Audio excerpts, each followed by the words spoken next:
Okay, I'll gavel the meeting back to order again. It's just after 6 p.m., October 12th, 2023. And I'd like to call the roll call first, and then I'll have the general manager do some housekeeping. Directors Gunther, Here. Akbari, Huang, here, Weed, Here. and Sethy. Here. Why don't we do the salute to the flag first? Mr. Weed. Pledge allegiance to the flag of the United States, to the republic, for God, indivisible, liberty and justice.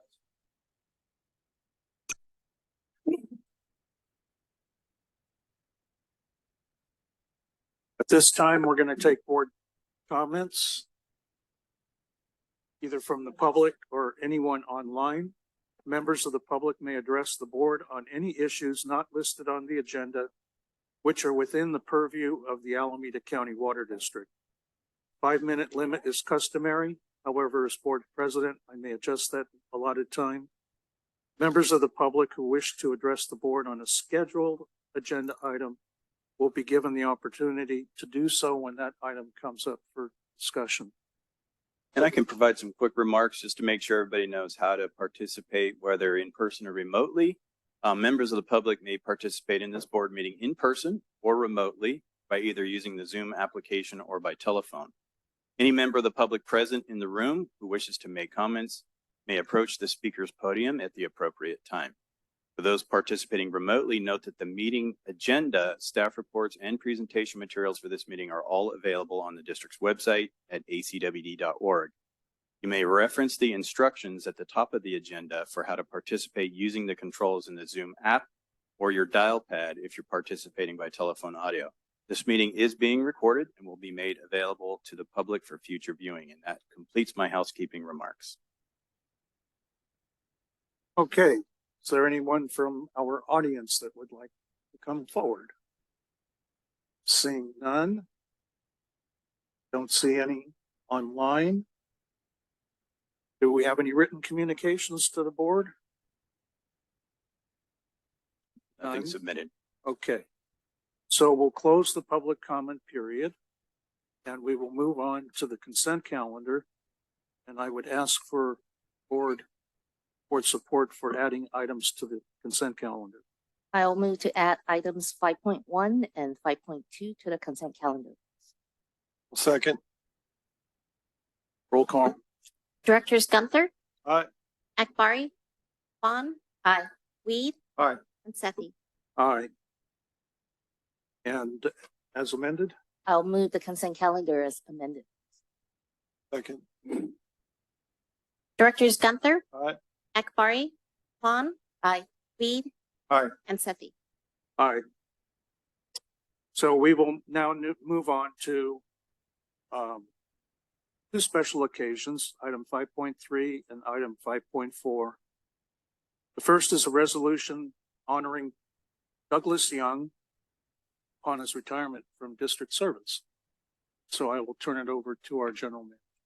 Thank you, President Sethy. And Mr. Young is here along with his wife. And before turning it over to Ms. Heides, I just want to say it's that season of the year. And now we have to go through the effort of seeing some of our longtime employees leave us, but in a very deserved way. And Mr. Young is no exception to that. I think the board is very familiar with Mr. Young and his service to the district.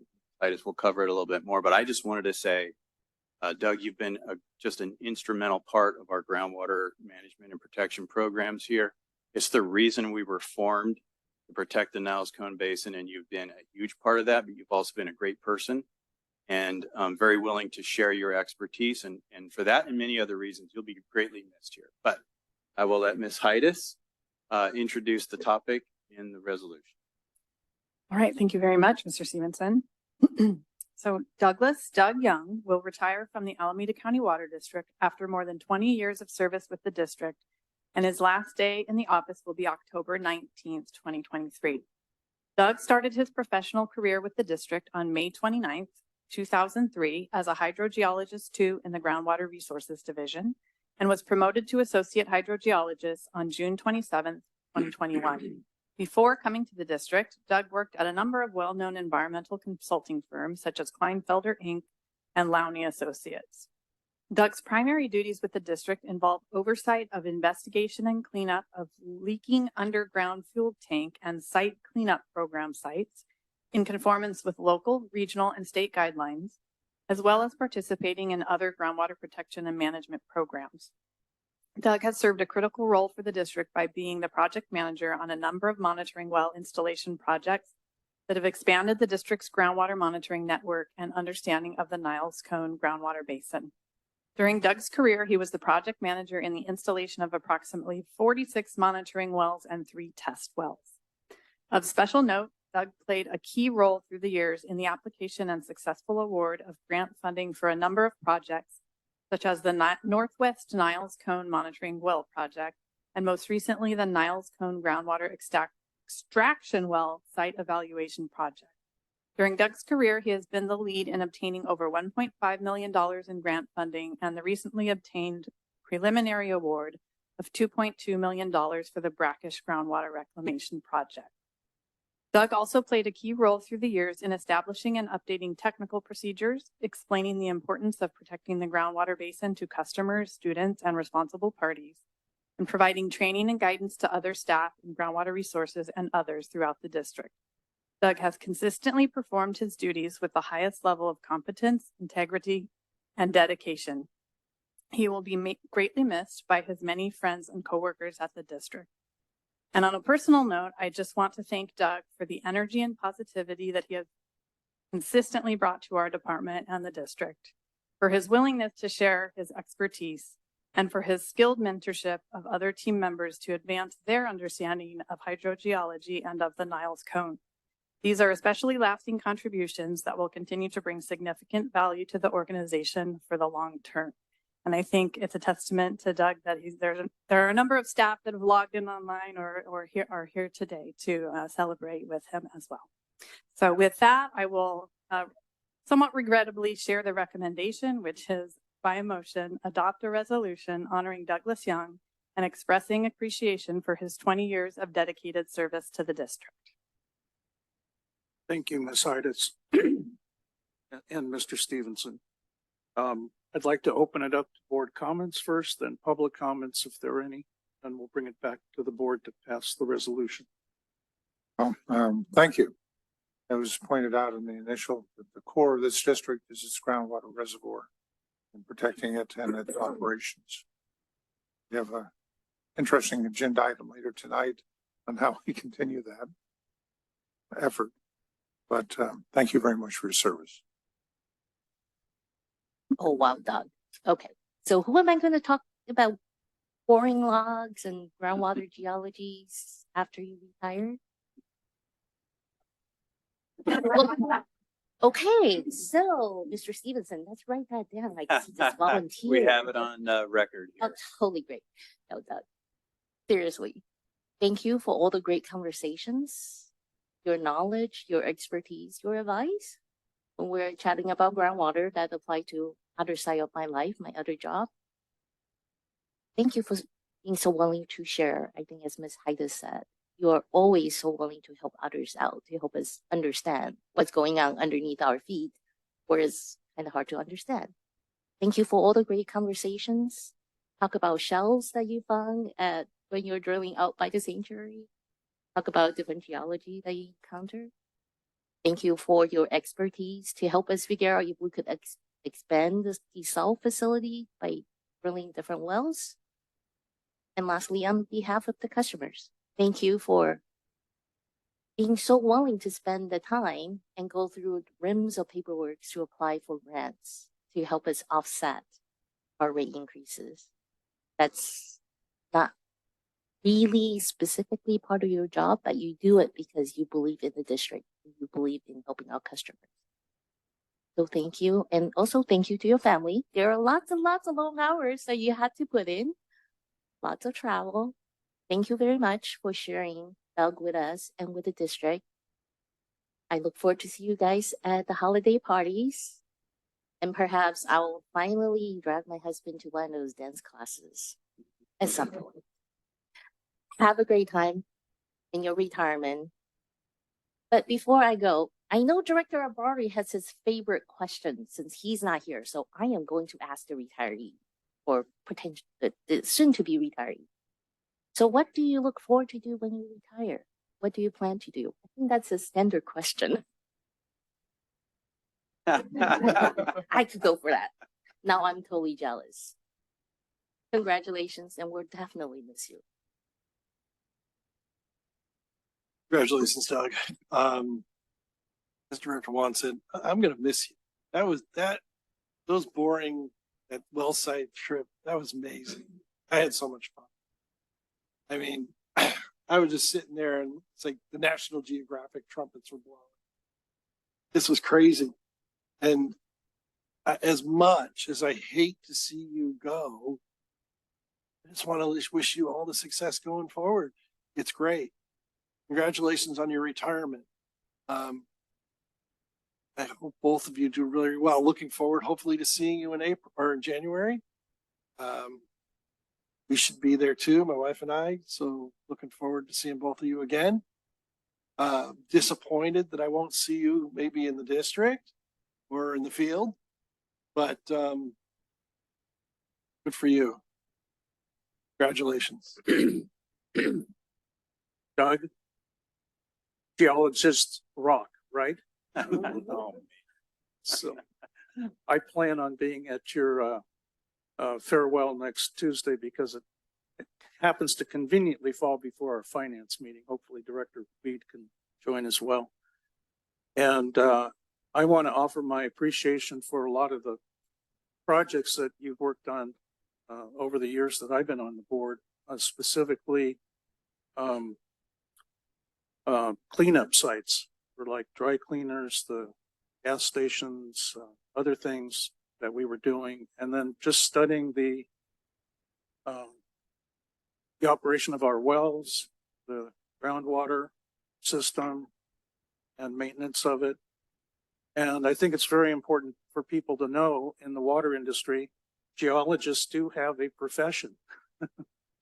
It's not often thought of, but in terms of sustaining our groundwater management system and everything, you've been an indelible part of contributing to sustaining the health of that, improving it. So I want to thank you for that. And I wish you well, retirement, on whatever your endeavors are. Okay. Thank you. So I will open it up to public comments. There are employees here, public. Anybody online? See anybody? Okay, I'll turn it back to the board for a recommendation on approving the resolution.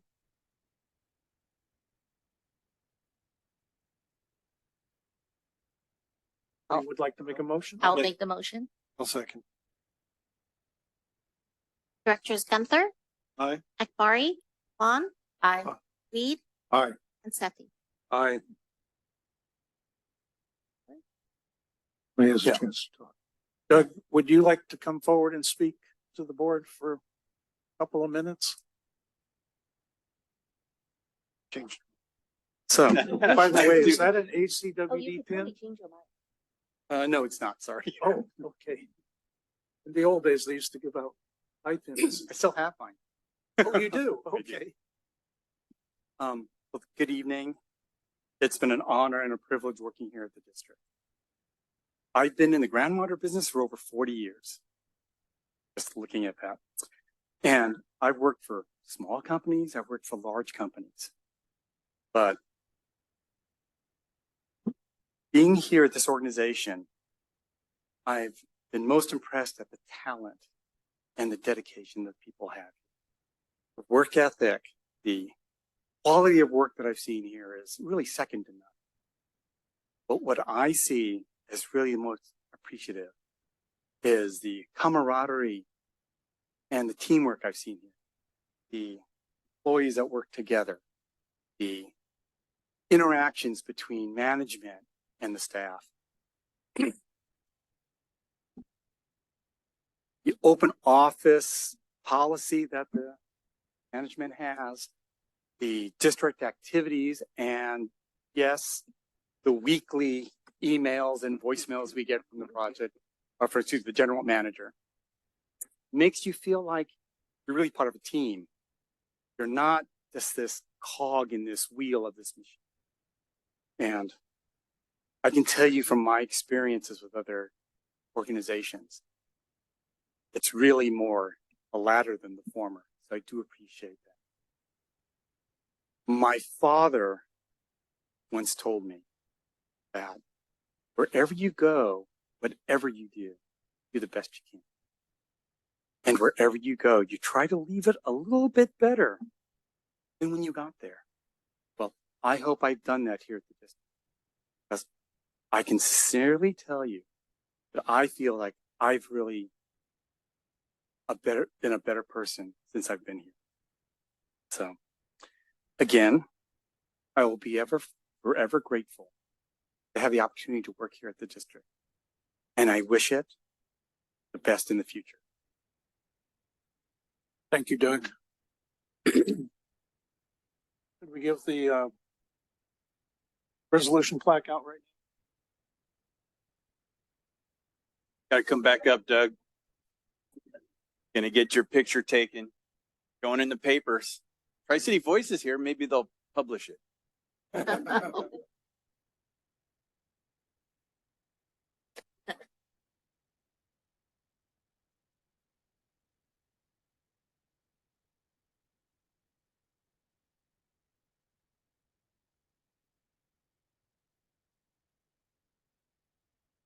Gotta do one more.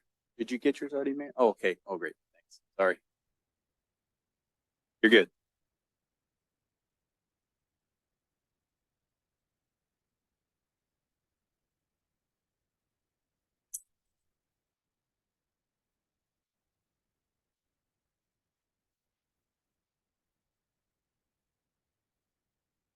Okay. On to another sad farewell here. This is item 5.4, the resolution honoring R.S. Nakvi upon his retirement from district services. And again, I'll turn it over to the general manager. I think one's enough. Don't you? All right. Yeah. So quick remarks. Aris and I have worked closely and directly together for years. And I will really miss this guy. He's been the consummate technical professional, and I think everybody here knows that really, really well. He's saved us on many occasions individually and as a group. And he's really made our IT program as successful and award-winning as it is now. And I will personally miss this guy. In addition to being a technical expert, he's always also been the great peacemaker at the district between the users and the systems and the different departments and their IT needs. And he's also been a great friend to me and many others. So we'll very much miss you, Ariz. Ariz is here together with his wife, Aretha, and we're super thrilled that you're both here. But I will turn it over to Mr. Owo, who will introduce the item and the resolution. Thank you, Mr. Stevenson. Good evening, board members, community members, and staff members.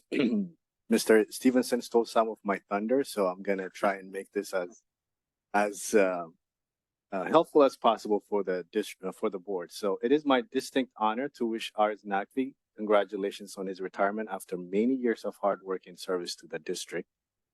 I would not be exaggerating if I say Ariz helped transform the district's information technology program over the last 1.5 decades through his commitment to tackling challenges, his innovative thinking, and effective collaboration with others. Ariz has a friendly attitude and calm demeanor that makes people feel welcome and comfortable, as Mr. Stevenson alluded to. He treats everyone with respect and always keeps the district's best interest at heart, even when no one is looking. So that's something I really admire about Ariz. As the IT manager for the district, Ariz has been responsible for leading a team of IT professionals that work hard day in and day out to keep this district running. In addition, he drafted and updated important IT policy documents, helped the district transition to a largely remote workforce during the pandemic. As we all know, was a huge lift. And he implemented projects and programs that support cybersecurity, disaster recovery, and incident response planning. A recent example of ours' dedication is our recent award to the district from the MISAC, Municipal Information Systems Association of California, that I reported out on at the last board meeting. And he has continued to do that over several years for us here at the district. He has a strong work ethic and he's well respected by his team. I especially admire his positive energy, even during difficult times, his kindness and his collaborative nature. And personally, I know I will miss his expertise on all things baking and fruit trees, as will many of his colleagues and friends at the district. With that, if it's the board's will, I'll read the summary of the staff report and staff's recommendation.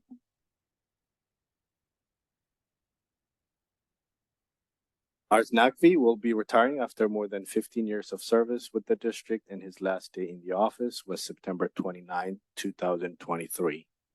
And staff's recommendation is by motion adopt a resolution honoring Ars Naqvi and expressing appreciation for his 15 years of dedicated service with the district. Thank you very much. Thank you. So I will turn it back over to the board for public comments. I'm sorry, board comments and then public comments. We maybe start at the other end of the board again. Again, thank you for your service. The IT world has been one of incredible change and evolution over the duration that you are here, and it continues. So again, thank you for helping us as you have. Well, Iris, thank you for actually helping this agency grow in terms of IT. Thank you for making sure that our customers' data will be safe, that our district operation will not be interrupted. But personally, I'd like to thank you for being so kind and patient with me and being the recipient of my multitude and many, many whimpers and whines about the fact that I do not want to give up my Android phone or my Surface, that the fact that I hated Apple products. You just patiently listen to them and walk me through it and point out all the positive benefits why I should switch. I was convinced. Also, thank you for being so incredibly patient and sent me the 20th, 15th, 50th direction on how to change my password. Whenever it's expiring, you get an email from me saying, "Hey, Eris, I know you sent it to me quite a while ago, but can you send it to me again? How do I change this password again?" Thank you for your kindness, your patience, and your expertise. Congratulations on your retirement, and thank you to your family for lending to us.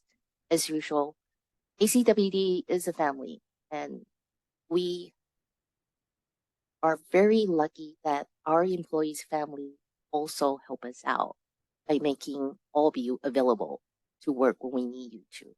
So thank you. Have a great time in your retirement. As usual, come back to say hello at the picnic and the holiday parties. And once again, on behalf of Director Akbari, even though he didn't ask me to do this, what are your plans after retirement and what do you look forward to?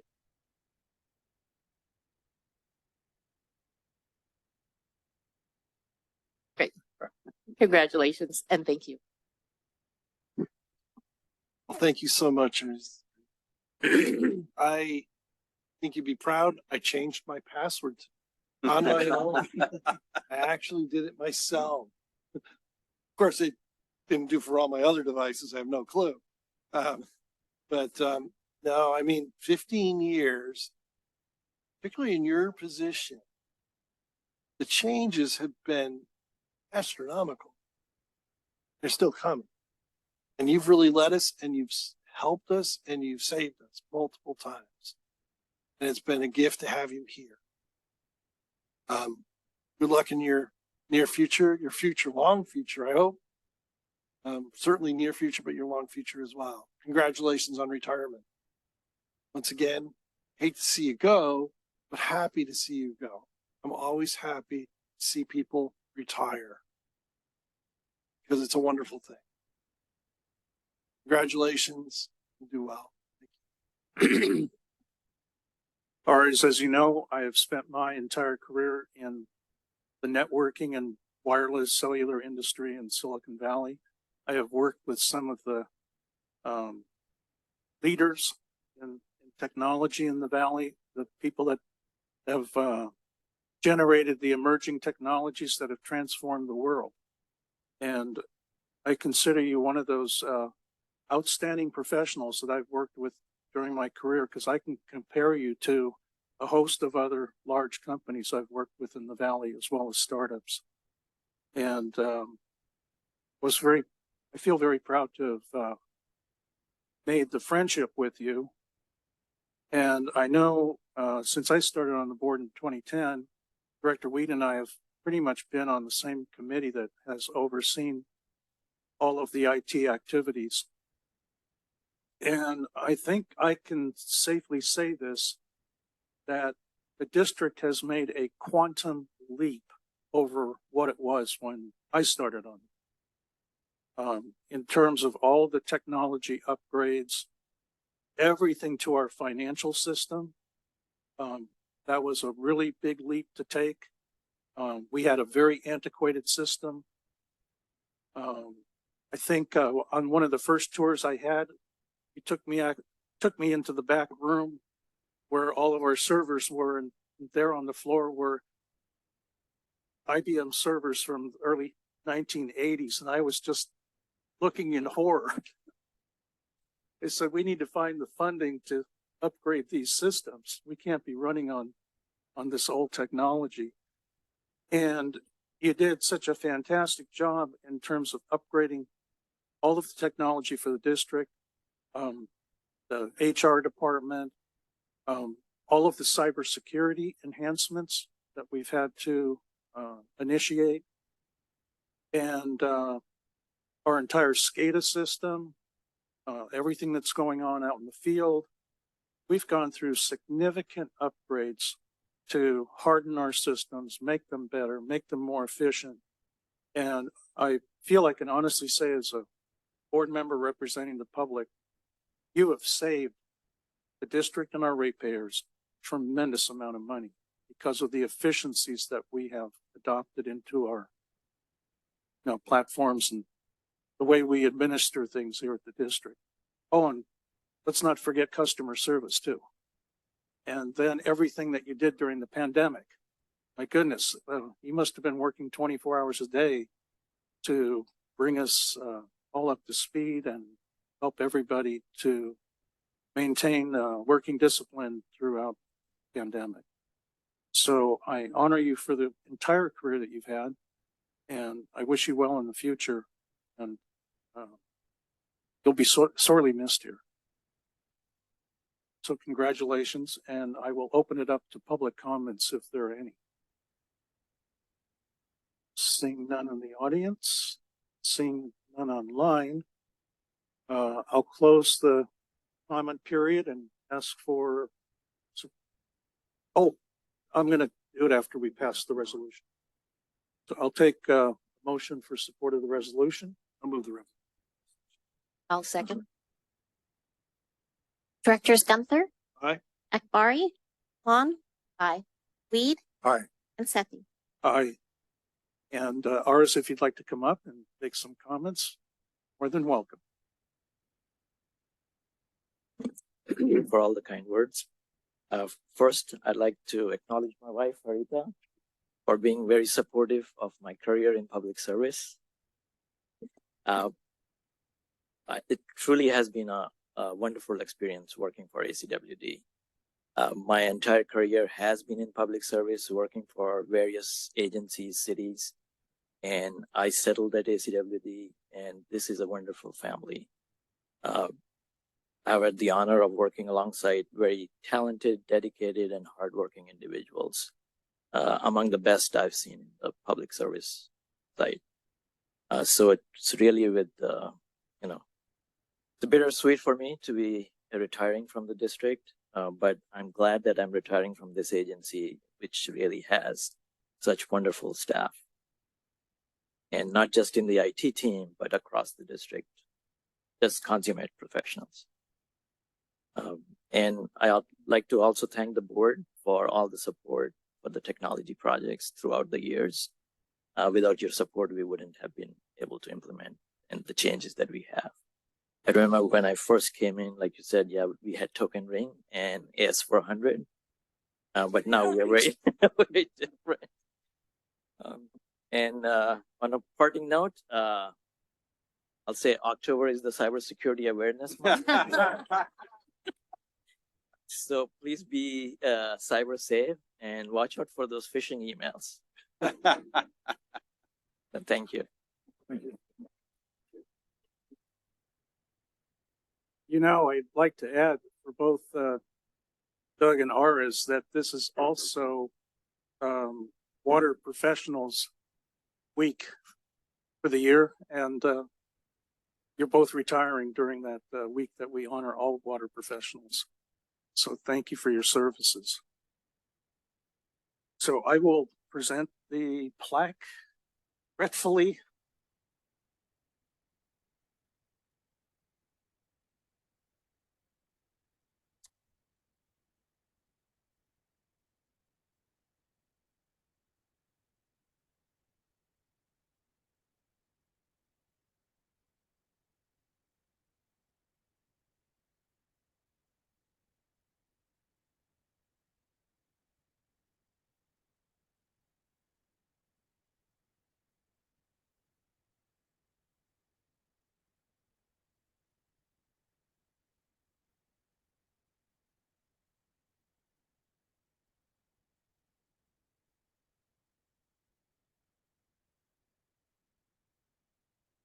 By the way, Aris, I heard that there's some people saddened also over at Union Sanitary District. They're mostly sad because they lost him. Years ago. Okay, we're going to move on to three related items on the agenda, item 5.5, 5.6, and 5.7, which all deal with significant contracts to be awarded on our Driscoll Road main renewal project. And I am going to recuse myself from discussion on these three items because I have a financial interest in the Methodist Church property on Washington Boulevard, which is just outside the 1,000-foot area that requires me to be recused, but it's a little too close for comfort. I have a financial interest in the property where my sister is has the development rights for the property. And so I'm going to step out and let our three-member team their decisions. Right. Call me back as needed. Will do.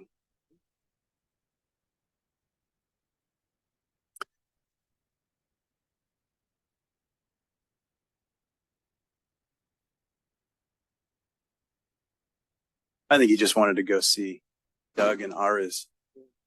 Oh. Yeah.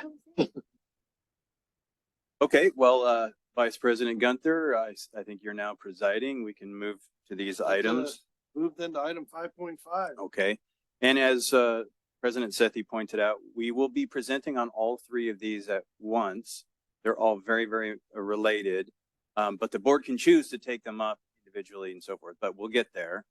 But first, to get us started, I'll ask our Director of Engineering and Technology, Mr. Awoke, to get us started. Thank you, Mr. Stevenson. Good evening again, board members.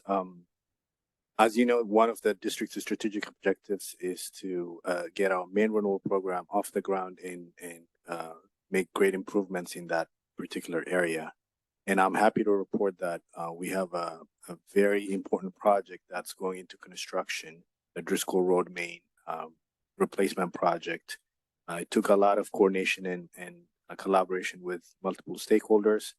We have finally completed the design and put the construction contract out to bid. We received some good bids, and I will have our project engineering manager, Ms. Gunther, and our staff members to tell you about where we are with that project and present the staff's recommendation for the three items outlined previously. Thank you.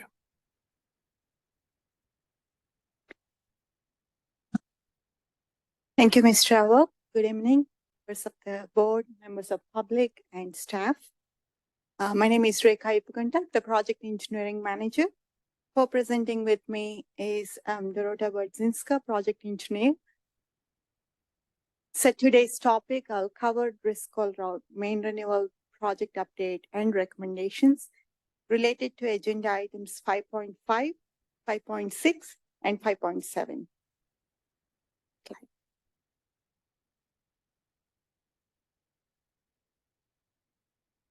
So we have divided the presentation into three different sections. Section 1 will cover the programmatic prioritization review and project background.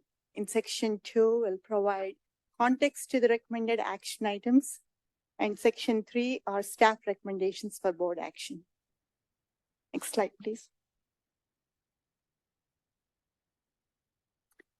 So in the next few slides, I'll review the prioritization of water main renewals at a very high level. So as we all know, we have a large network of pipeline that we need to replace and renew.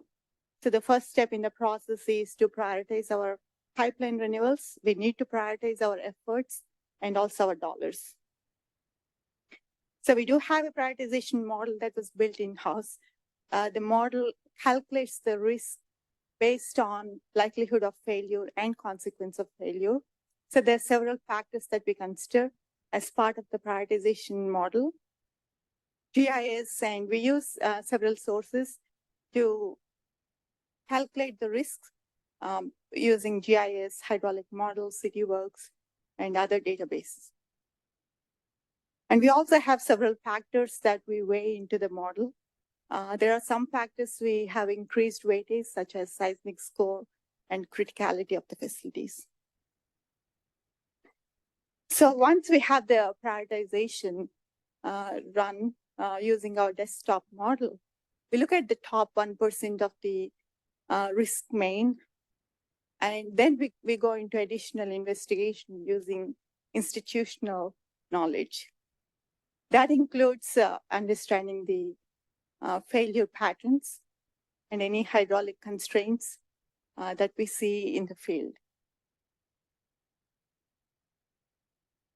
So once we go through the top 1%, we look at, we prepare program packages or project-specific packages to identify cost to optimize the program to provide the most cost benefit for these projects, considering operational constraints as well as constructability constraints. And also we try to minimize negative impacts to the community. Next slide, please.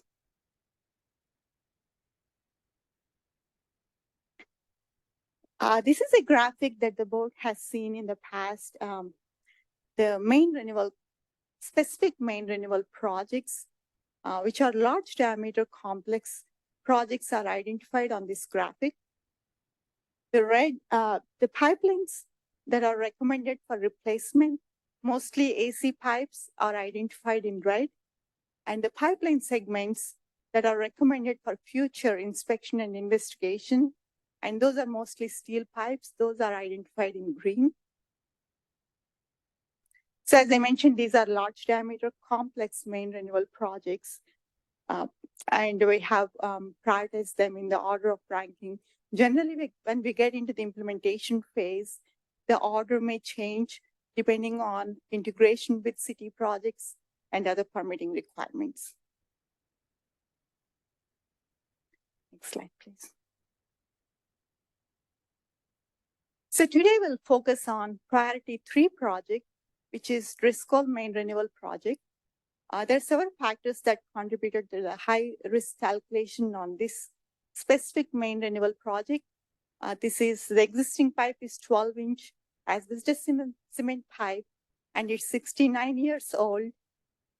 The project, the pipeline experienced several failures, and there are also hydraulic constraints to the existing pipeline. In addition, the project is in close proximity to Hayward Fault. And as we started implementing the design on this project, we looked for additional improved reliability and added additional footage to the project as we package the project. At the end of completion of this project, we'll be installing about 7,500 feet of pipeline. So that's the high-level prioritization information on the project. And in the next section of the project, we'll go into the project-specific background and details. And I would like to invite Dorota Bodzinska, project engineer and project manager on this project.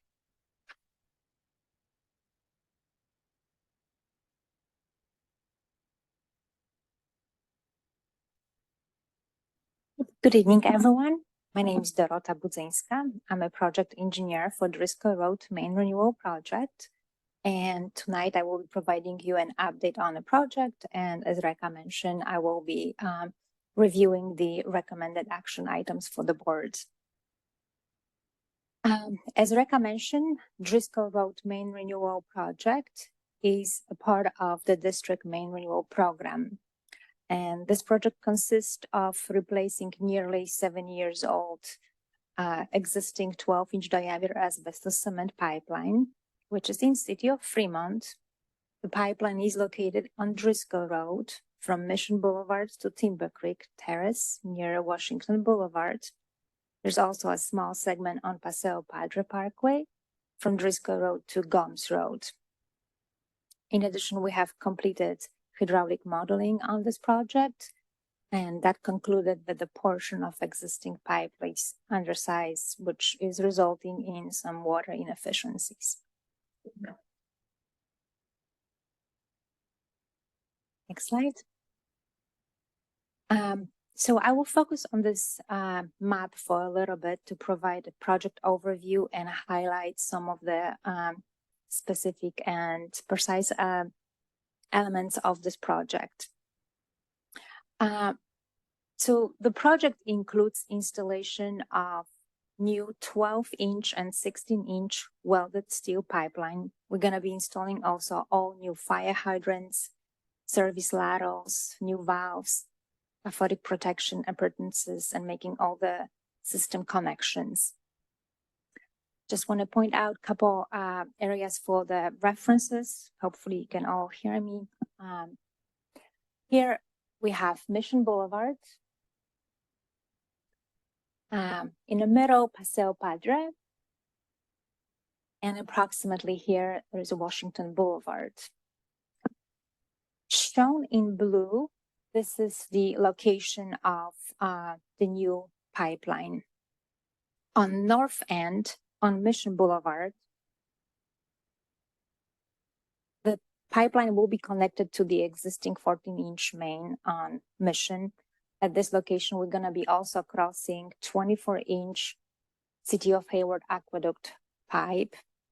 All the work within Mission Boulevard will be under the Caltrans jurisdiction. Most of the project will be installed by open cut excavation.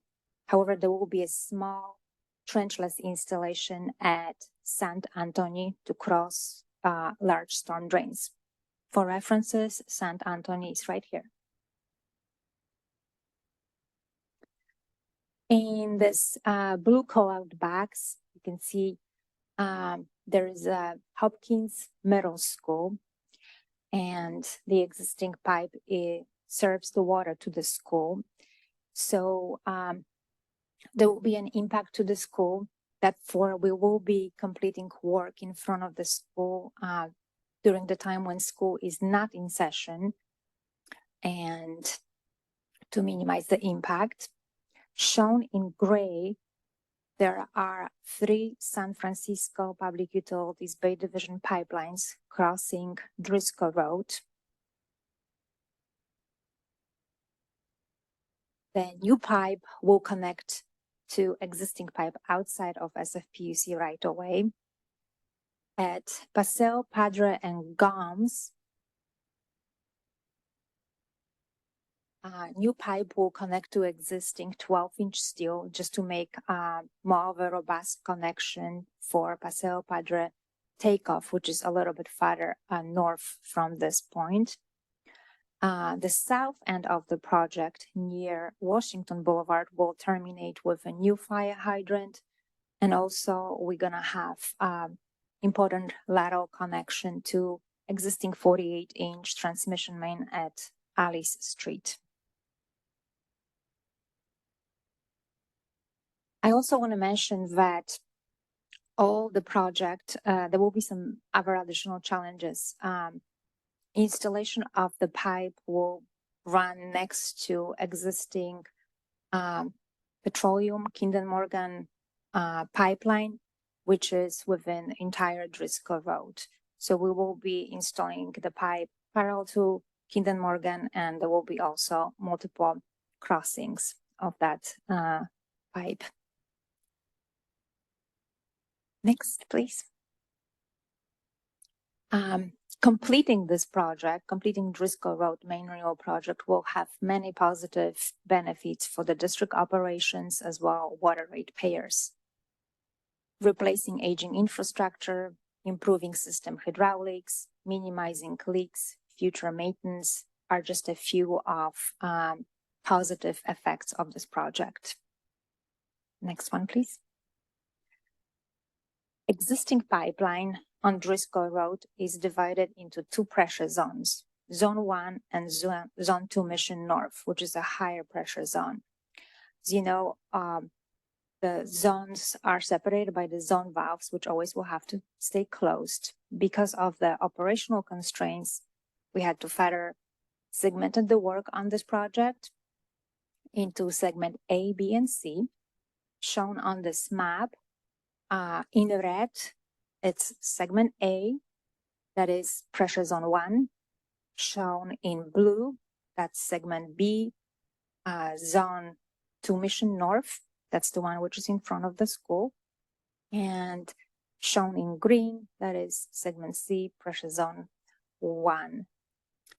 There is a requirement that each segment needs to be completed and receive the final pavement before the contractor moves to the following segment. Next, please. There's a lot of unique elements on this project. I just want to highlight a couple. Again, the job site will be located on 4-lane arterial busy street with dedicated bike lanes. We're going to be crossing multiple intersections, including 4 signalized intersections.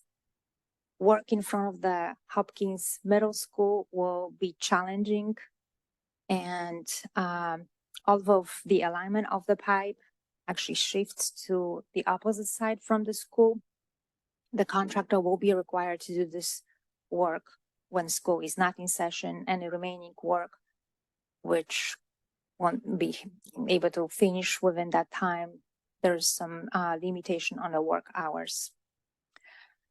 There are many jurisdictional entities on this project. Some of those, they have jurisdiction over a portion of the project, others cover entire project, including Kinder Morgan, Caltrans, City of Fremont, City of Hayward, Union Sanitary District. Thank you. Thinking about challenges on this project, we also are thinking about proactive strategies. Large projects, such as this one, will require significantly more time and resources. As soon as we get a contractor on board, we will be developing creative phasing of work to minimize impact to the communities and to address project conditions. We will look ahead with contractor work to avoid potential problems, which will lead to time-consuming rework, and also effective public outreach is going to be a key on this project. Methods for the public outreach will include contacting Fremont Unified School District, which we already did during the design. We will continue that effort. We will be conducting community outreach event. Contractor will be sending notification letters to the public and installing project signage at 3 locations. We will keep social media and the website up to date. Next, I will review recommended action items, just provide a little bit of a background on those. Thank you. Driscoll Road Main Renewal Project was recently advertised for the bidding. On September 12th, we have received 4 bids. They range from 15.2 million to 18.6 million. Engineer estimate range from 16 to 17 million.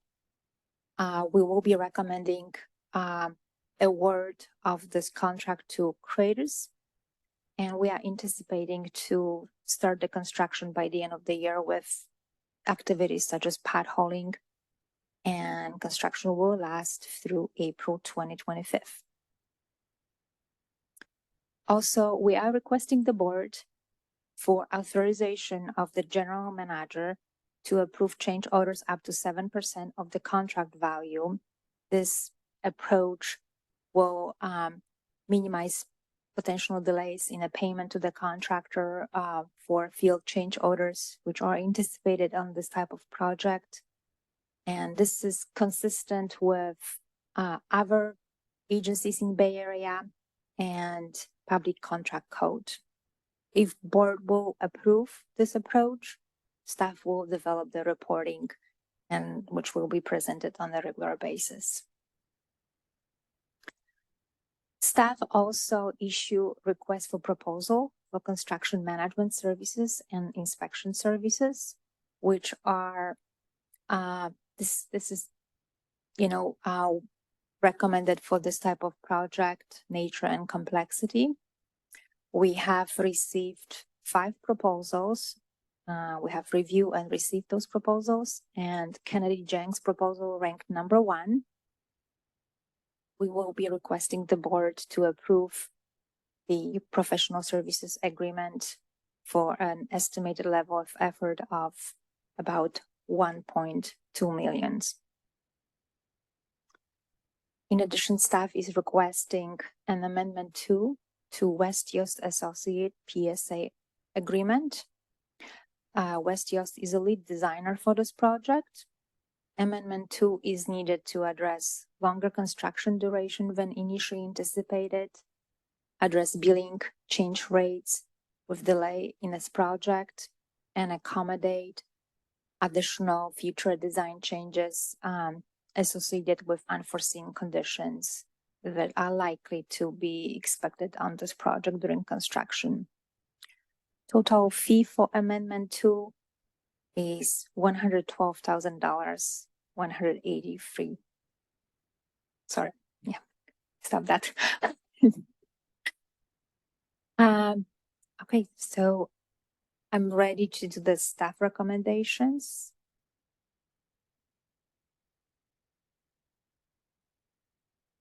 Right, so you have the next slide, right? Yes, there will be item 5.5, 5.6, 5.7.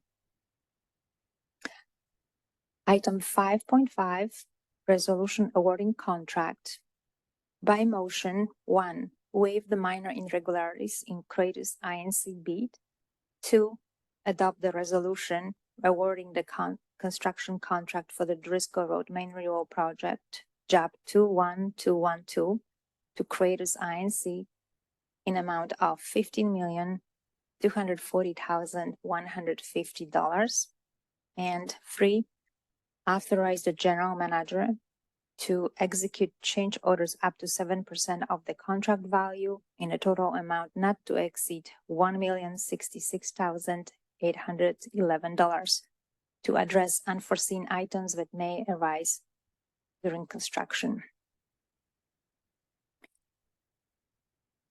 I was going to ask if there are any questions on the project at this point. Vice President Gunther, we can go through the rest of the recommendations, or we can pause here and the board can discuss and receive public comments on each item individually, however you'd like to do it. I think my questions will be general over the entire project. Hopefully, there's a member of the public that wishes to have.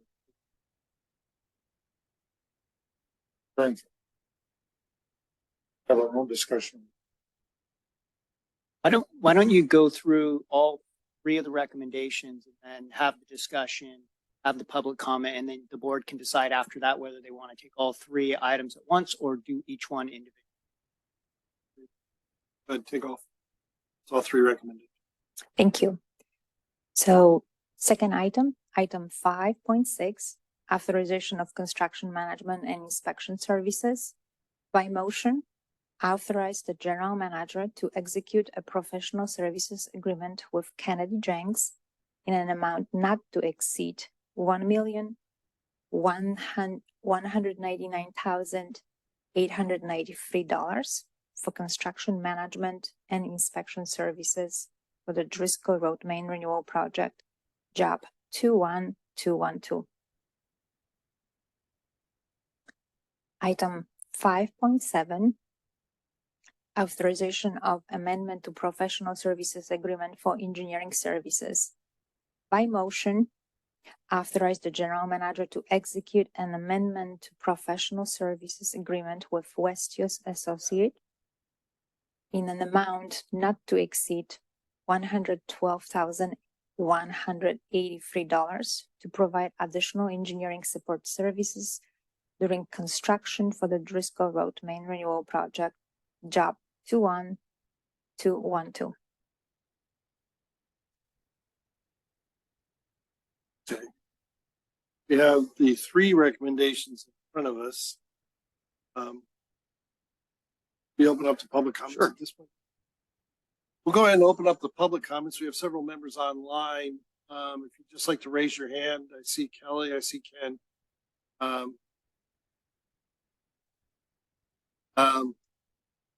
We have Abad Radadia and Sonia Warwick also online. Any specific comments to the items or one to hold? Just raise your hand. Okay, seeing none, move then to board comments. Several. I'm glad to see where we're starting working on our system rather than a lot of environmental projects. So we're getting to where we need to be.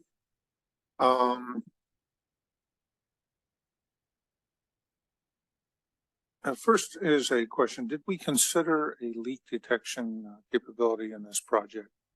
But I note we have at least one hydrant going in, a sonic interpretation or intelligent hydrant to be able to listen for an anomaly in the water flow.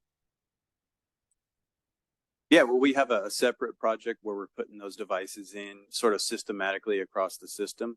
So this project will put in new hydrants, and it's not just the one. I think that's an additional hydrant. There are more than one hydrant in the project, right? Yes, that is correct. We will be replacing all the hydrants just on one end of the project. We'll end with a permanent, with a fire hydrant. Right. That is. I would encourage us to review, see if there's a potential for coordinating our other program, is to look at leak detection in the major systems to see if this would be an appropriate time to put this in the phase and start the operation. Next, what is the proximity, particularly on the parallel portion, to the Kinder Morgan high pressure fuel line? It varies throughout the project. We have provisions from the Kinder Morgan that we can only cross Kinder Morgan vertically with 2 feet clearance. So anytime we're going to be going anytime we're going to be crossing Kinder Morgan, we have to have vertical clearance above or below. So in terms of parallel clearance, we do try to stay away minimum 10 feet. 10 feet. I'm sorry, yes, 10 feet, yes. But there will be cases where we will be crossing and shifting the alignment to another side. Okay, so on parallel, our separation is 10 feet. We attempting to do that, yes. Makes it easier because when they do their construction, replacement, maintenance, requiring excavation, the farther the better. And ourselves the same. All right. The AC pipe, how much of the, we're removing 650 feet of asbestos cement pipe at the request, at the direction of the city of Fremont? Yes, some of that pipe is being removed because of the conflicts in order to make closures and system connections. We need to remove that. There are some sections which we have negotiated with Fremont. Yeah, I think Fremont has expressed an interest in removing as much of the pipe as possible. In this case, though, the vast majority of those 600 plus feet are actually because we need to remove the pipe as part of the work to put in the new pipe. So there will be additional discussions with the city on other projects, but on this one, we were able to get permitted without doing a blanket removal. Most of the pipe is planned to remain in the ground. It's great. My hope was that we would maintain as much pipe in the ground because the conduit itself has value, if nothing. Communication and other types of, or even less than potable water for separate distribution system. So we can incorporate that, document it, hopefully protect it. We are Yeah. no longer using the term abandoned. The pipe will be protected in place and removed from service, and it will not be abandoned. Well, thank you. Thank you for your work. No questions or comments, just thank you for the presentation. I've had the luxury of having this in committee. And, this is one heck of a project. A lot of work, a lot of effort. It's only the beginning. Hang in there. We'll get it done. Yeah, this is really one of the things. I mean, I support all the environmental projects, but I like seeing us doing this. This pipe's been around for close to 70 years. And work like this will pay back. We won't physically, we won't see it, hopefully, because by seeing it, that would mean it would have blown up and failed. This is what we do to prevent that. And this is a vital piece. It is going to be painful to do this project. I know there's a tremendous amount of outreach with the community over there. Major street in Fremont, not to mention Mission Boulevard, not to mention Paseo Padre. I will cross this construction site probably several times during its process. I'm familiar with projects like this being in Union City on Alvarado Niles. We did a great job over there. And I think I look forward to doing a very good job over here. I think we have a great reputation. I'm sure this project's going to continue to hold that reputation. We'll do the best. Thank you. And it strikes me that it is particularly important to ensure that we have the highest potential or highest possible quality of water line. There's a break adjacent to a high pressure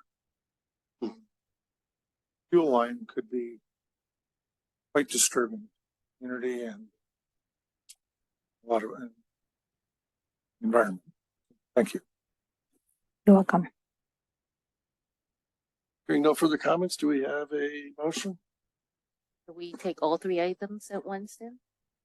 I'm good with all three items at once. if everybody Okay, else is. then I will move staff recommendations for items 5.5, 5.6, and 5.7.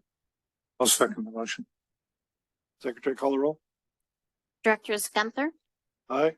Akbari, Huang, Aye. Weed, Aye. Sethy. Okay, we can bring Ms. Director Sethy back to the room. He is being fetched as we speak. Thank you very much. You can see we travel in packs.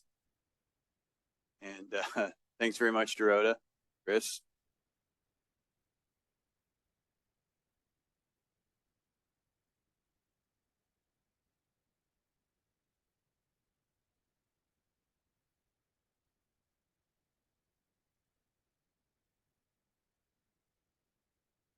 Okay, thank you, Director Gunther, for carrying the gavel. We will move on to item 5.8. 5.8, resolution awarding contract for the groundwater PFAS treatment facility phase 1 project. Okay, and if it pleases the board, staff plans to present on items 5.8, 5.9, and 5.10 all at the same time. We have a presentation to cover those three items. We'll break them up at the end in terms of staff's recommendation. But again, since the project, since each of these items is related to the same project, they're obviously very much related. We wanted to provide the full context for all of them together. And to do that, I will turn it over to Mr. Awoke. Thank you, Mr. Stevenson. Again, the district has a lot of high-profile infrastructure projects. The PFAS project is one of those important initiatives for us. It's a water quality issue. It's a financial stewardship issue for us. Without further ado, I want to ask Ms. Carrie Smith, the project manager for the groundwater PFAS treatment facility phase 1 project, to present on this topic and share staff's recommendations. Thank you. Good evening, members of the board, fellow staff, public present. My name is Carrie Smith. I'm a project engineer here at the district, and I will present to you tonight a project update and recommendations for the groundwater PFAS treatment facility related to agenda items 5.8, 5.9, and 5.10. In this presentation, I'll go through an introduction and background on the project, talk about the construction contract, public outreach effort, additional support services required for the project, and finally, staff's recommendations to the board.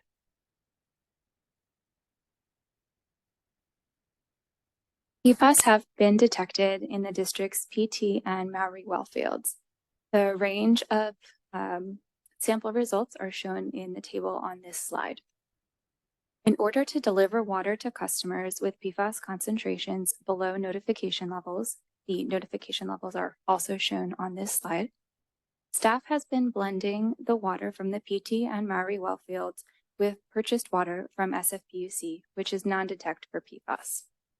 However, due to the ratio of SFPUC water to well water required, the production at the blending facility has been lowered.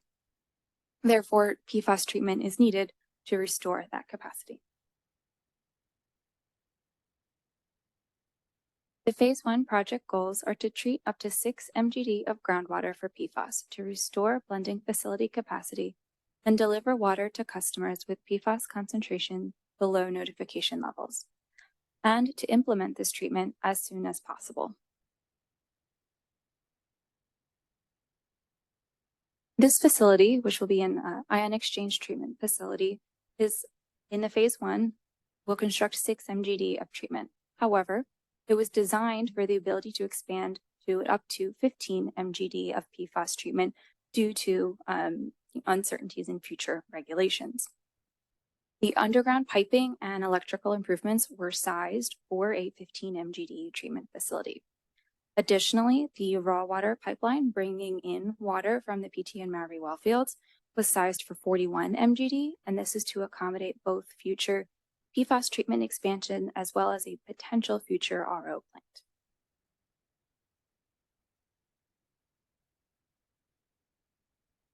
Focusing on expediting the schedule of the project, staff decided to pre-purchase some long lead time items. That equipment includes the ion exchange vessels, the pumps and motors, transformer, and the PLC equipment. The purchase prices are shown on this slide for each of those. I'd like to go through a facility overview on this slide. So not shown on the slide is the intake from the well fields. This facility will be able to treat water from just the PT well field, just the Maori well field, or both well fields. It will also be able to have up to 6 MGD going through the treatment facility. And if there is additional water being produced at the wells, that can go directly to the blending facility.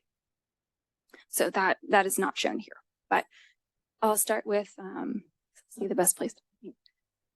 So the inlet is here. Thank you. And we'll first go through the feed pumps. Pumping is required to overcome head loss through the treatment process. And you can see there are pump houses shown over each of the pumps. That's for sound attenuation.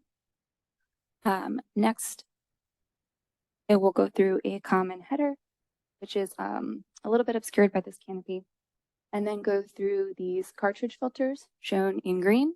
The cartridge filters will remove particulate matter to prevent it from clogging up the ion exchange media. Next, the water will go through the ion exchange vessels, also shown here in green, and then through the booster pumps, also with pump houses. And then the red pipe leading out of the booster pumps will go to the blending facility. The electrical equipment is shown in blue. You can see we have the transformer to the side and the rest of the electrical equipment under a canopy. That canopy is for safety reasons should staff need to work on the equipment in inclement weather. We also have a canopy over the cartridge filters, and that is to protect them should from debris falling in during filter changeouts. And I'll point out as well, this image does show the potential expansion to 15 MGD. So those vessels that you see in white, as well as the cartridge filters in white, that is what would be installed if the facility were expanded to 15 MGD.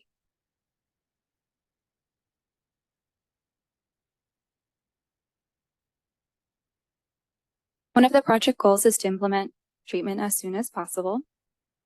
There are two critical path items limiting the facility startup time. Those include pipe fabrication, and the primary limitation is the MCC lead time. With both of those items expected in service would be around April 2025. However, the project team has identified a way we can do a limited startup to begin PFAS treatment in 2024 while we await arrival of the MCC. This contract additionally included an incentive payment targeting that early limited startup. The idea being perhaps the expediting that pipe fabrication. And I'd like to note as well that the initial summer startup will not impact the overall construction timeframe, but it does expedite the in-service date for PFAS treatment.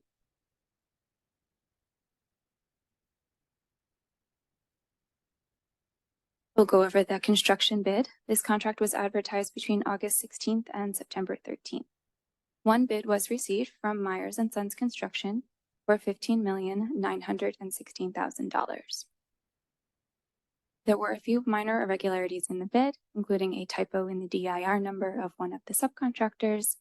The printout of the electrical subcontractor's license was not included, and there were errors in the preliminary construction schedule. However, staff did our due diligence in evaluating this bid and has determined that Myers & Sons is qualified to do the work.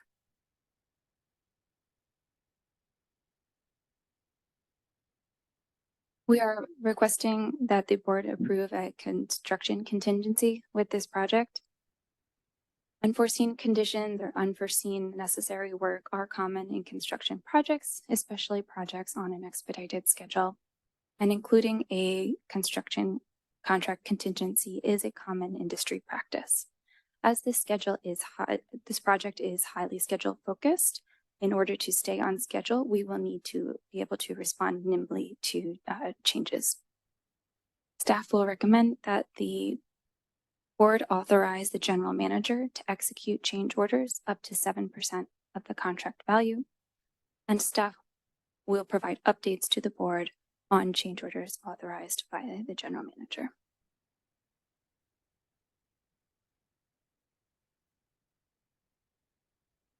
The project team held a public outreach meeting in February. This was during the CEQA comment period. And we will hold a second public outreach meeting in November. This design also prioritized minimizing impacts to the neighbors. Examples include the pump houses for sound attenuation, as well as preserving large screening trees at the blending facility site. Construction work will also implement best management practices to avoid neighborhood impacts such as noise control and dust control, for example.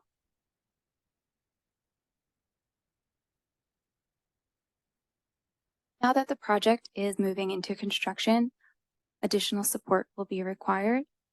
Construction inspection is necessary during construction.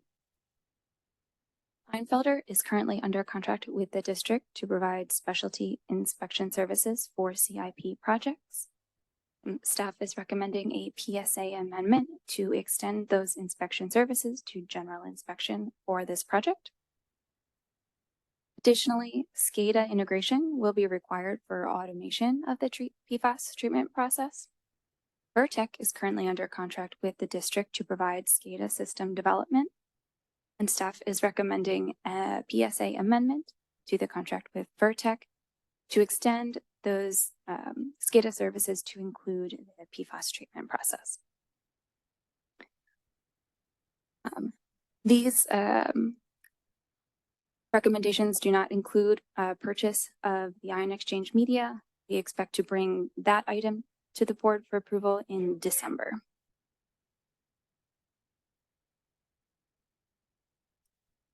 I will move on to the staff recommendations. Item 5.8, resolution awarding contract for the groundwater PFAS treatment facility, phase 1 project. By motion, 1, waive the minor irregularities in the Myers & Sons Construction LLC bid. 2, adopt a resolution awarding the construction contract for the groundwater PFAS treatment facility project, phase 1, job 10119 to Myers & Sons Construction LLC in the amount of $15,916,000.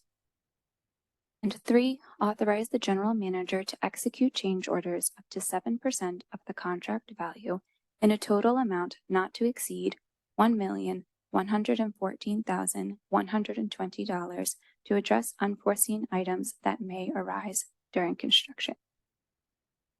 I'll pause here for direction for discussion or to read the other two. I think if we do it the same as last item, it'll be fine. So if you just go through all 3 recommendations, then the board can receive comments and discuss. Okay.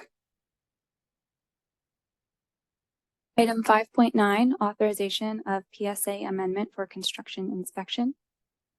By motion, authorize the general manager to execute an amendment for the professional services agreement with Kleinfelder in an amount not to exceed $230,056.55 to provide additional inspection services for the groundwater PFAS treatment facility phase 1 project, job 10119. Item 5.10, authorization of PSA amendment for SCADA system integrator services. By motion, authorize the general manager to execute a 5th amendment to the professional services agreement with Vertec in an amount not to exceed $429,692 to provide professional system integrator services for the groundwater PFAS treatment facility phase 1 project, job 10119.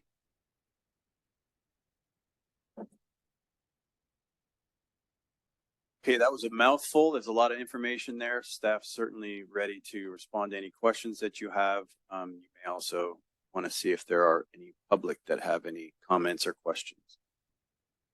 So I'll open it up to board comments first and then public. Oh, we should go to the board first. This is an evolving challenge, how to deal with this. We're taking some aspects, judgment of what it might be and what the requirements are going to be down the road. The MCL has not been established and won't be until about the time this project is complete, 2025. I would encourage you first to, in your documenting the water quality and targets, to establish a benchmark of an existing total organic fluorine. There's some discussion of treating organic fluorines as a family. They're approaching 10,000 combinations. They've identified less than 100 now that they can monitor, and they've identified a smaller number that they're actually providing some standards to, but they keep adding. I haven't seen any go away.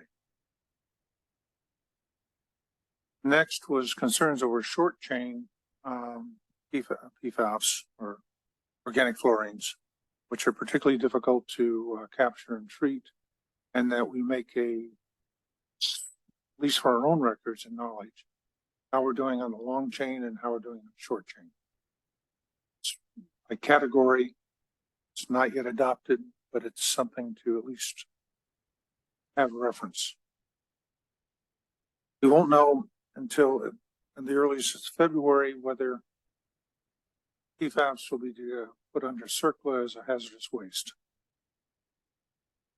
If that's the case, then we're going to have some real issues if we have holding a hazardous waste, a hazardous toxic waste that requires special disposal techniques. We've looked at recycled water. Excuse me, like that. We've looked at reverse osmosis, but that will create a permeate. If the permeate is determined to be a hazardous waste, we have a challenge. And we've left room here for the permeate. I would note that we've got a modular type of design, which is good. We can continue to expand. But we may well find ourselves being people knocking on our door, particularly those who've had the misfortune of getting involved with recycled water, because now there have been de novo generators of PFAS, and we'll have to find a way to treat it. So we could find that we are treating other water supplies as well as our own, our groundwater. So we're on an adventure and find out where it takes us. Thank you. No comment.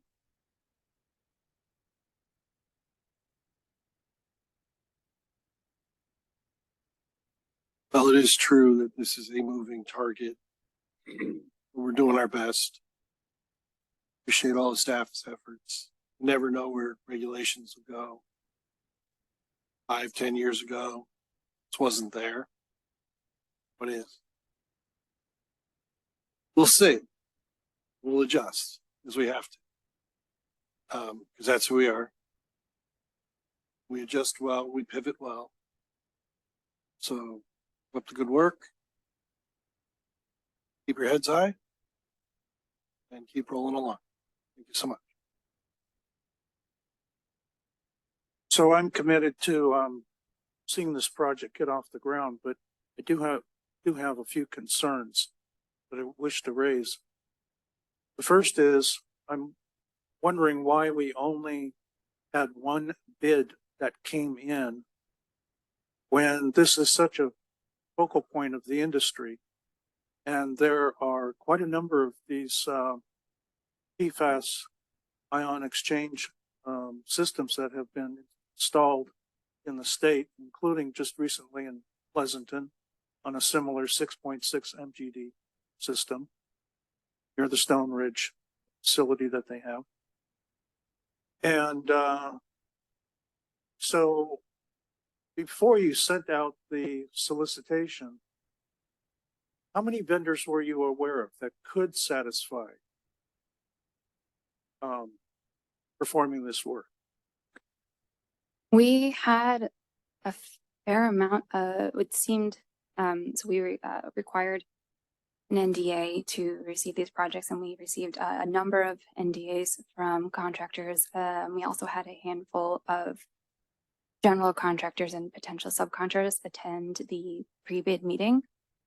I don't have data from all of them on their decisions. Did we do some type of autopsy on why we did not get responses from those early interests? If I could chime in, President Sethy, so part of it could be there's a lot of work out there and contractors are busy. So they have to make a decision which projects they want to bid on. So even though we don't have, as Ms. Smith mentioned, we don't have specific feedback from the people who did not bid on the project, but that could be one of the factors because everybody's busy nowadays with, similar projects out there in the market.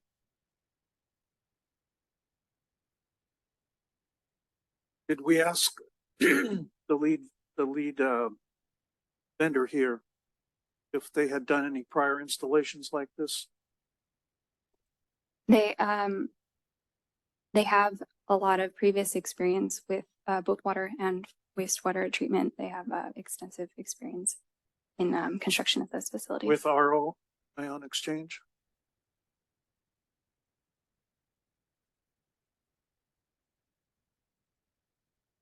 Their projects included a wide range of treatment types. Yeah, I mean, the project isn't anything super unusual from the treatment technique. It's piping in the vessels and then the control systems, motors and so forth and valves. So they've got a lot of experience in that work. And I will tell you, when I first heard who our bidder was, I heard the word Myers son. So I looked them up real quick.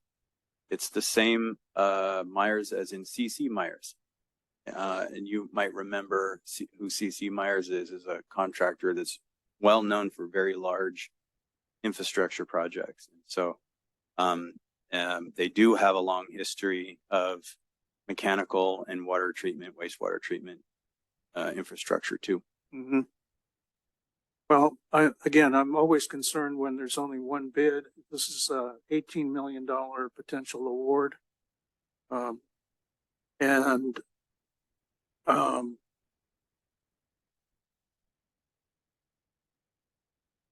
of the other questions I had related to this was, what was the engineer's estimate originally project? How did that differ from the eventual bid? The engineer's estimate was $11.3 to $14.5 million. Was what? $11.3 to $14.5 million. So the bid came in well above that. It was over the engineer's estimate. Well, again, that I just want to register my concern.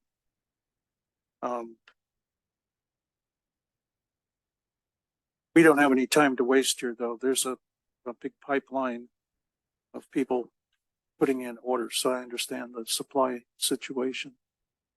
One of the other things I'd like to address, this is not in any way a criticism of staff, but Zone 7 just recently completed their 6.6 MGD similar system, and it was at an expense of $16.3 million.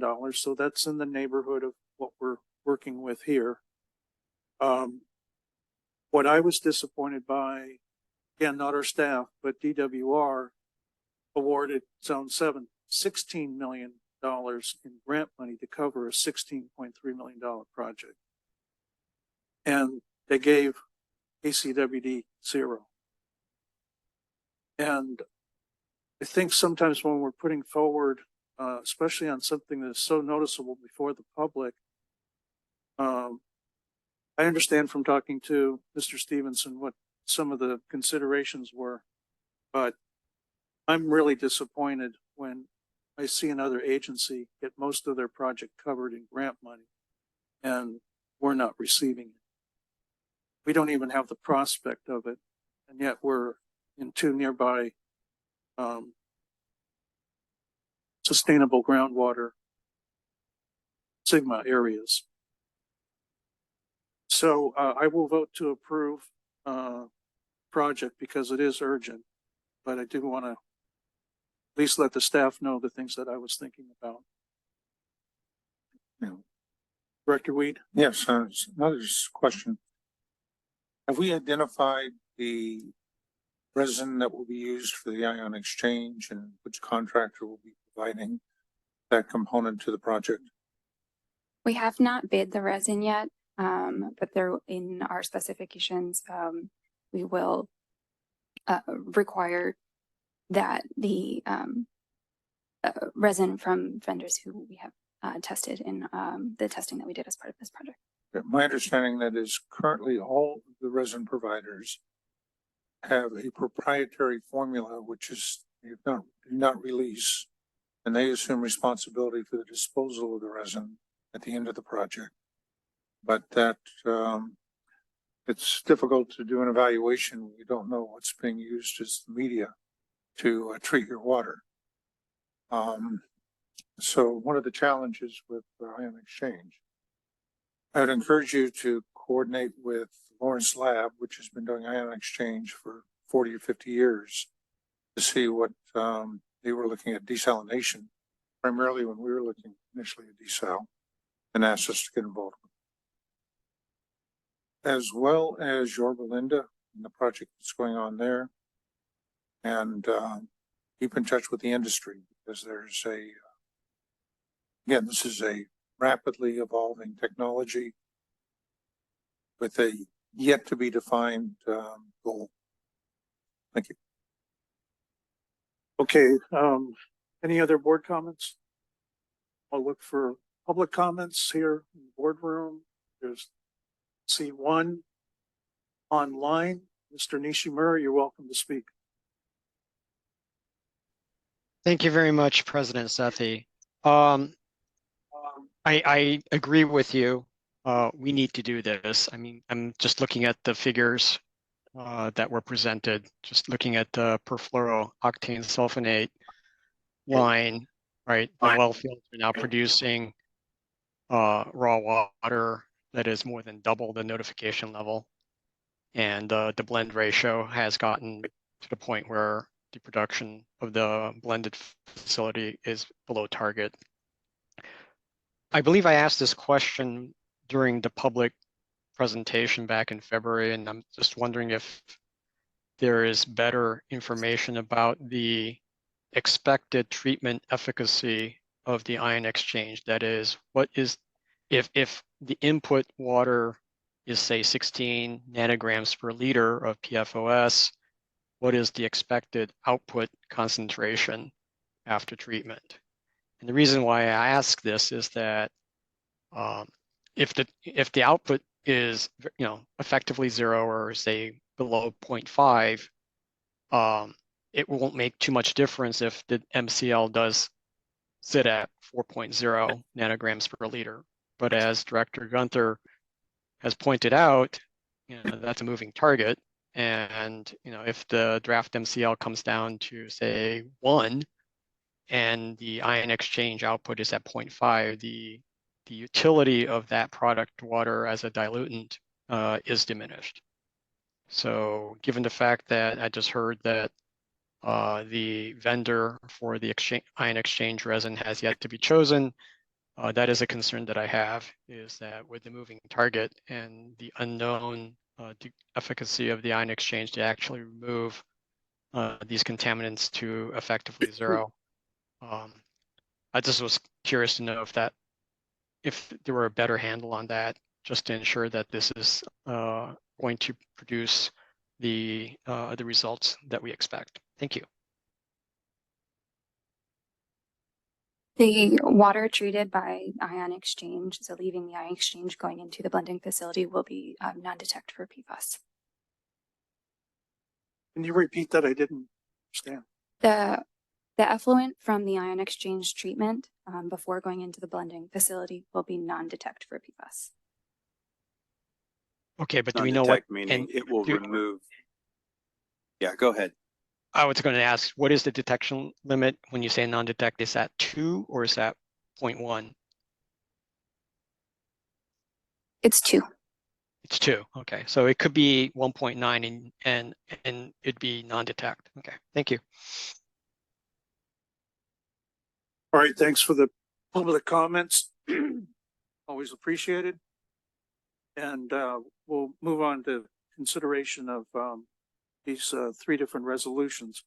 My understanding is that a director could move all 3 at the same time, and with a second, we could vote on it to expedite things. The director like to do that? I'll move staff recommendations for item 5.8, 5.9, and 5.10. That's correct. That's right. Roll, please. Directors Gunther, Aye. Akbari, Huang, Aye. Weed, Aye. and Sethy. Aye. Okay, we'll move on to reports. Are there any board committee reports that director or member of the public would like to comment on? Mr. Nishimura, your hand is still up.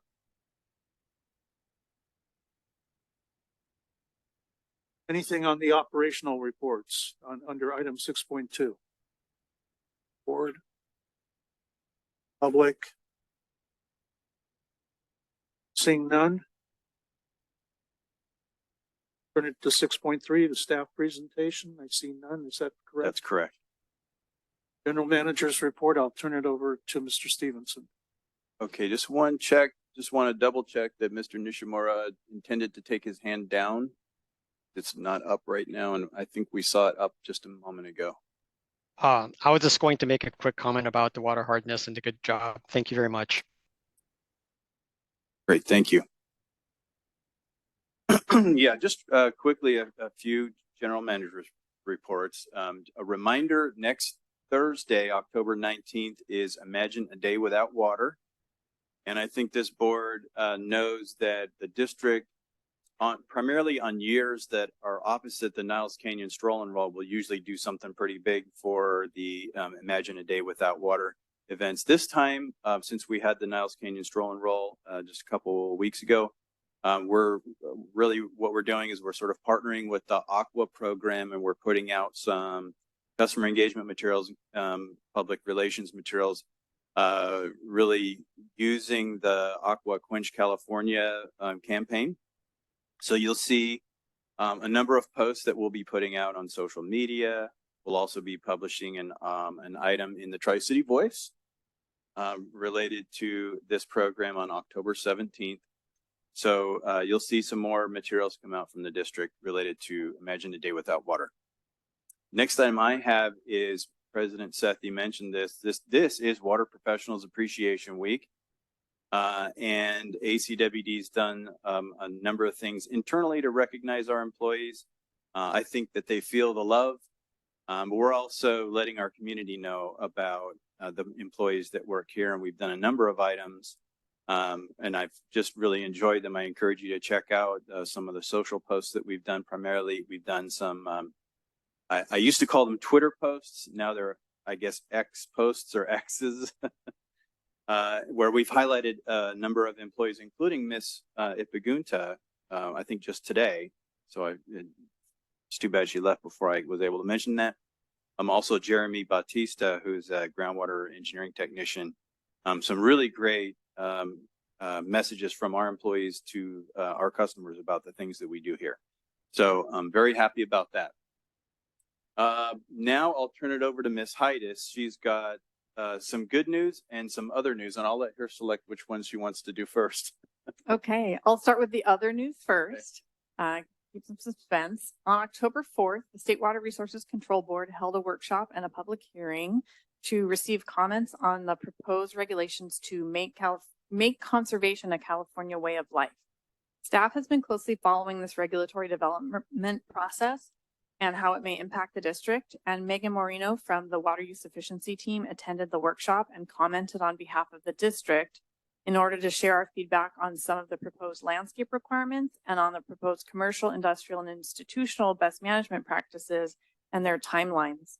Staff will be providing a detailed update on the Making Conservation a California Way of Life regulations at the October 25th Water Resources and Conservation Committee meeting as well. So we wanted to share that bit of news. And then on an exciting note, WaterSense, a voluntary partnership program sponsored by EPA, is both a label for water efficient products, programs, and homes, as well as a resource for helping consumers learn ways to save water. On October 5th, the EPA WaterSense program recognized Alameda County Water District as a 2023 Excellence Award winner for our work promoting WaterSense labeled products through our robust water use efficiency programs. The district was one of 25 Excellence Award winners nationwide, which were presented last week during the Water Smart Innovations Conference. Giselle Delgadillo and Stephanie Nevins from the district's water use efficiency team were there to accept the award on the district's behalf. This marks the second time ACWD has been recognized as an Excellence Award winner. So a press release has been issued with this good news, and I noticed during our meeting that it looks like the Fremont Patch has picked it up, even with the picture, very exciting. And so we will go ahead and share a link to that news release via email after tonight's meeting, so you can read all the details if you wish. So that is the balance of my report. Thank you, Ms. Heides. So we're going to move on to any other GM reports? Okay. So item 7 is director's comments, reports, etc. On you and I are the only ones. So The Region 4 tour. yeah, the Aqua Region 4 tour, which we attended in Byron, California last week. We had the opportunity to visit the headwaters of the Delta Mendota system, which was the federal Jones pumping plant where they take water near Clifton Court, pump it to Byron Bethany Reservoir, and then off to, actually near the Byron Bethany Reservoir, but it goes into the Delta Mendota Canal. What I found interesting was that system had been shut down, I believe, in 2011 when they found some 5 Delta smelt in the screens, which we were able to observe, where they just they screened the water going into the plant and found some really very tiny fish, minnows. When that occurred, and some 12 years ago, I was back in DC at a Federal Affairs Committee meeting. Shut down the Delta Mendota. The farmers were so outraged that they canceled a fundraiser for Diane Feinstein, the major fundraiser for the event. She subsequently wrote a letter to the Bureau of Reclamation threatening to zero out their budget for the coming year as chair of the Natural Resources Committee. 9 federal employees had been invited to speak at the Aqua East conference that was being held at that same time. That morning, 8 of those 9 canceled their visit to the California Association of California Water Agencies, and only Pete Silva, who was working with the EPA, showed up, but he had a long history in California. This time when they went to, it was noted that they had not detected a smelt for at least the last 3 to 4 years. Since 2015. Okay. Which indicating that they used the word, the smelt had gone extinct in that reach of the Delta. When I had mentioned that the smelt populations had continued to decline even in very wet years, I was informed in an earlier conversation that not to worry, they had switched the indicator species to the long fin smelt, which was had some relationship to flows. They could not find flows in any of the salmon or steelhead trout, and the San Joaquin River is being connected. So the game continues. Water is being processed. It's an impressive sight, and it gives you some sense of the scale of what's going to happen with the Delta Tunnel. And then you have to have a similar type of pump lift station, bring the water from the tunnel up into the Bethany Reservoir. Thank you. Well, I thought it was a pretty extraordinary day. It was a very hot day, moving about, but I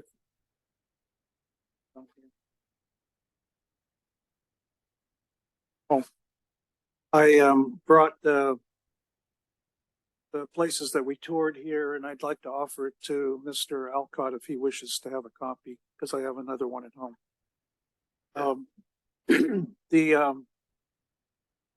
we toured the Jones pumping plant. And although I'd been in the other pumping plant for the Delta, I didn't realize that this was just a 200-foot vertical lift of water, but it's requiring so much energy to get the water from one side over into the Delta Mendota Canal. And of course, Director Weed and I have been on a number of occasions in Mendota where we see all the interties to what's going on in the valley. And I find that to be one of the most intriguing areas of the state water system. By the way, I lost my cell phone in the power plant. The district cell phone or No. your personal cell phone? No, my personal Oh, cell phone. okay. I inadvertently, it slipped out of my back pocket when I was sitting on a large pipe during a presentation. And so me and two other people had to go on the hunt for my, retrieve my phone, backtracking where I'd been. But we were successful. I had been to the Clifton Court UC Davis fishery place where they take in all the different varieties of minnows and everything coming into Clifton Court nearby. But this was the first time I'd been to the Tracy fish collection place, and I found it most fascinating how they divert the water, steer everything to the point where they can actually lift water, drain it, screen it. And then they have fish biologists right there on that immediately can measure whatever is there, identify them, tag them if necessary, and quite a system to operate because everything has to be on time. And so we got to see that live. That was really interesting. As noted, the officials there said they had not captured a single Delta smelt since 2015. And I do recall when those last 5 Delta smelt were caught, and I think it was a state judge, federal judge, that shut down the pumps. Well, they were following the judicial direction to shut things down should they have a taking, which there were some local, were then shown photographs of some bass that had been gutted in the area that had far more smelt in their, they digested that many more smelt than had been found in the big pump. So at Clifton Court, what UC Davis has been doing is they have been categorizing all of the short and larger Delta smelt and identifying the DNA gene characteristics so that if they need to reproduce them at some point, they could actually, they have the right technology, reintroduce those fish. And I just saw this morning on some Aqua News that, or Water Education Foundation, that UC Davis is doing the same thing with the California Department of Fish and Wildlife and some other Cal Trout salmon organizations to save the last remaining species of a certain type of fall run Chinook salmon up in Northern California in the Sacramento River tributaries. So we never know where things are going to go in the future with advancements in genetics and being able to reintroduce fish of a certain species. But this is the first time that they have done this on the fall run Chinook salmon because they're so concerned about the severe depletion in our tributaries. It becomes even more bizarre though, that there's a great book, An Entirely Synthetic Fish, which talks about the trout and the loss of these genetically specific fish that they've been able to discover and how they had to modify the Endangered Species Act it started off at saying genetically modified species would not be protected because of the drought, which has been no longer has identified. Thank you. I'd like to cover two other subjects before we go into closed session. One is, I was attending, representing this district and board, the Los Vaqueros Reservoir Joint Power Authority board meeting yesterday, where I'm the treasurer of the board on this $1.37 billion project that we're now being told is going to be presented as a $1.57 billion project in November. As I mentioned to Mr. Stevenson, and Mr. Wunderlich was there as well as my alternate. The meetings are extremely comprehensive. Normally they go from 9:30 a.m. to 12 noon or a little bit past. And so I'm going to leave the board packet with Mr. Stevenson. And if anyone desires to go through this, there's a ton of really good information here, including all the schedules. And I would just highlight that we're getting to a real crunch right now, that everyone recognizes we need our service agreements and facilities usage agreements in place. Nobody can make their business cases to their districts until we get these things concluded. And it's the big holdup, and maybe Mr. Stevenson might want to add to that. Yeah, well, I don't disagree, that's for sure. And the various local area partners are working on, together with the JPA, working on different ways of trying to get to agreement on all those many issues. And there are many, and there are lots of things that are happening in parallel. So I think a lot of the effort right now is focused on those agreements, trying to ensure that there is certainty in terms of the benefits and the costs to each of the member agencies. And so that's the focus of all the busy work that's going on behind the scenes. I'll leave you with the report. Is it my understanding that the cost has almost doubled since the time when we did a cost estimate suggesting that our total participation was going to approach $100 million? Interestingly enough, I forwarded to the district and to Director Weed, because he's on the finance committee with me, the Fitch rating that was issued yesterday for Zone 7 Water Agency. They received a AA+ on their recent issuance of $27.5 million. And Getting ahead of yourself. and it was noted in there that the rating agency was factoring in a investment cost for Zone 7 of $53 million for their participation in the Los Vaqueros Reservoir expansion. That number doesn't seem to make any sense to me. So I'm going to ask staff to investigate. If I could jump in here, I think this item is not on the agenda, and I would recommend that we put this on the agenda if we're going to have a lengthy discussion about anything related to Los Vaqueros. This doesn't come under director requests.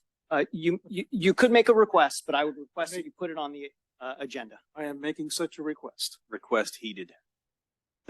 Okay, and last, I've had a student intern working with me since last September, and she wrote I think a very nice letter to the editor for the Tri-City Voice that was published this week. Send down 3 copies here. For Bridging the Gap, Imagine a Day Without Water. And I invite you to read it. District was kind enough to post it to our website and to additional board materials. I think she wrote a really nice composition here. And this was for her advocacy project that she's concluding her work with. So on November 9th, we're going to put it on the agenda. She is going to come here, give a formal report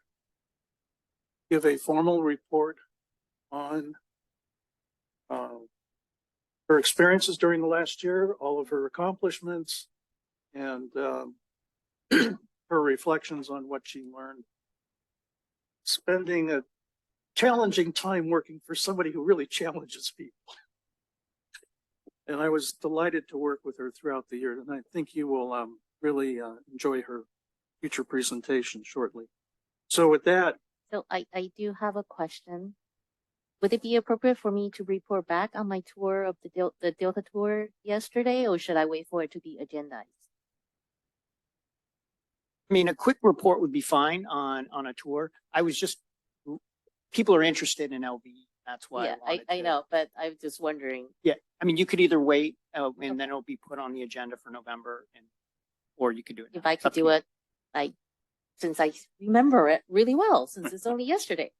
So yesterday I went on a Delta tour with the Delta Conveyance Design and Construction Authority to look at the proposed Bethany alignment. What's really clear through the tour is how vast the project is and how complex and difficult it could be and would be.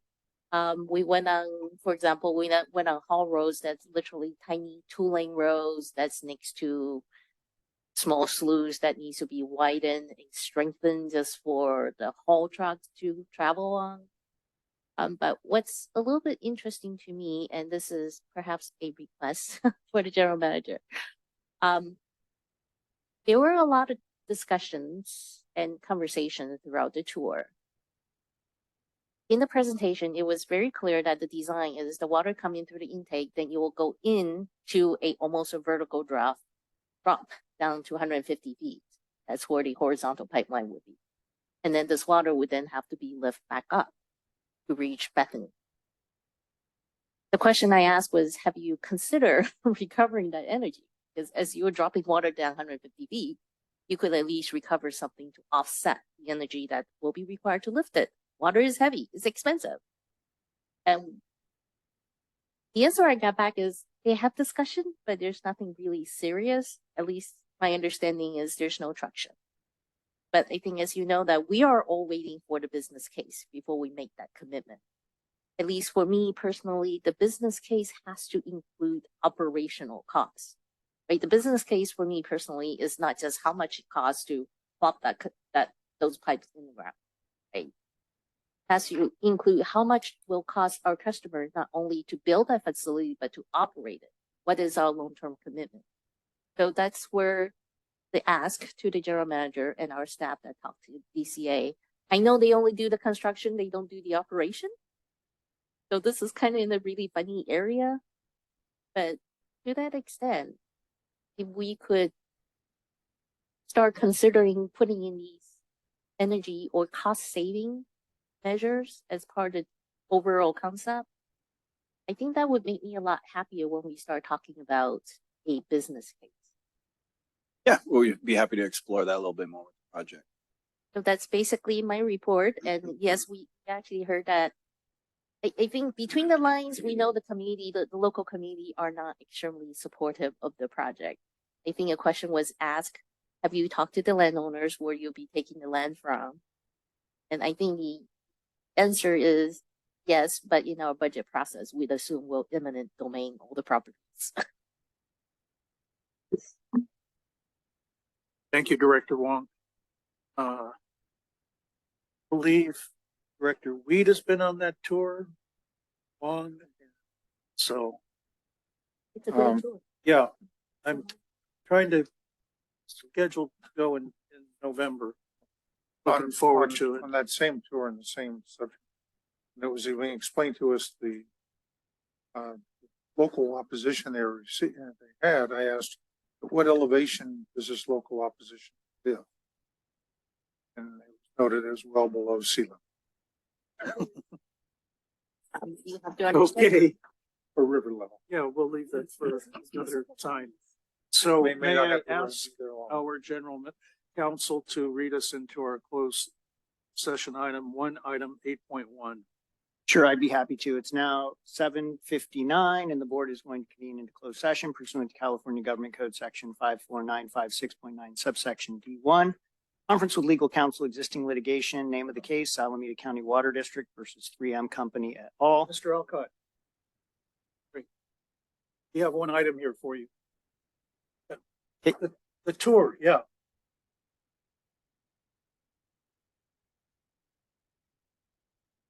Hey. Welcome. Sorry, I had to interrupt you. No problem at all. Case number 222 AV 55555-CIV MDL number 2873, and we can now convene in closed session.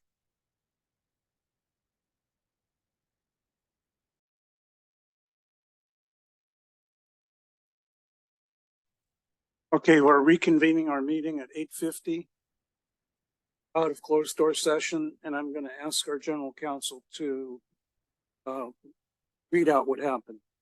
Great. Thank you, Mr. President. The board met in closed session pursuant to California Government Code Section 54956.9 subsection D1. Conference with legal counsel, existing litigation, name of the case, Alameda County Water District versus 3M Company et al. Case number 222 AV 55555-CIV MDL number 2873. And in the closed session, no action was taken, and that concludes the report. Thank you very much. Is there any other last minute thing to do? Okay, so we will adjourn the meeting at 8:51.